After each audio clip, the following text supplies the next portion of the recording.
अचारी बैंगन पकोड़ा की ये रेसिपी जो सबके होश उड़ा देगी। तो बिना टाइम वेस्ट किए रेसिपी को बनाना स्टार्ट करते हैं। तो सबसे पहले हमें ले लेने हैं छोटे साइज़ के 3 बैंगन।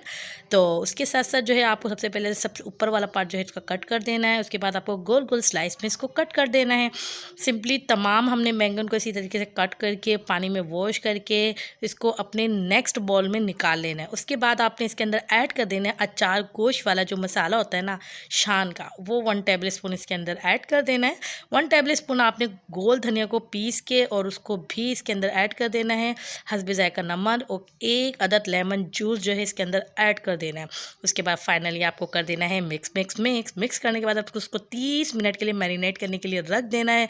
और नेक्स्ट स्टेप की तरफ चलते हैं। 1 कप आपको ले लेना है बेसन, उसके अंदर half tea spoon salt add कर देना है, हाफ़ टी स्पून जो है लाल मिर्च ऐड कर देना, थोड़ा सा पानी ऐड कर देना। अच्छा सा बेसन का घोल तैयार कर लेना है। ये देखिए ज़बरदस्त सा घोल तैयार हो चुका है। थोड़ा सा पानी हम इसके अंदर ऐड और करेंगे और सिंपली इस तरीके से हमारा रेडी हो जाना चाहिए। उसके बाद हमने दोबारा अपने बैंगन को देखना है। देखिए इसमें थोड़ा सा उसने पानी छोड़ दिया है, तो हमें 2 टेबल स्पून के करीब जो है बेसन को ऐड कर देना है और सिंपली आपको इसको अच्छे से मिक्स कर लेना है। ये देखिए सारा पानी इसका ड्राई हो चुका है। बस अब आपको जो है बेसन का कोट कर लेना है और सिंपली आपको अपने ऑयल के अंदर अच्छे से जो है डीप फ्राई कर लेना है। तो जब तक अच्छा सा गोल्डन कलर ना आ जाए उसको फ्राई करना है, मिक्स कर लेना है और ज़बरदस्त से देखिए कितने ज़बरदस्त सा हमारे पकौड़ा का कलर आ चुका है। और सिंपली हमने इसको निकाल के अपनी प्लेट के अंदर सर्व कर लिया।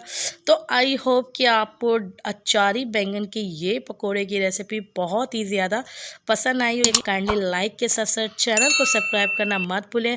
विजिट करके ज़रूर देखें। फिर मिलेंगे नेक्स्ट वीडियो में नेक्स्ट रेसिपी के साथ। अल्लाह हाफिज़।